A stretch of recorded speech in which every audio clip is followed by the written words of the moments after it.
شهر رمضان الذي أنزل فيه القرآن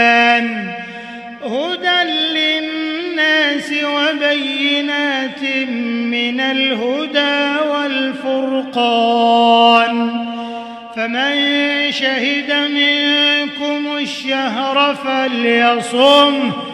ومن كان مريضا أو على سفر فعدة من أيام أخر يريد الله بكم اليسر ولا يريد بكم العسر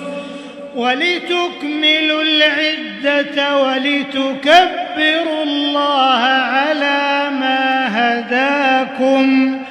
ولعلكم تشكرون.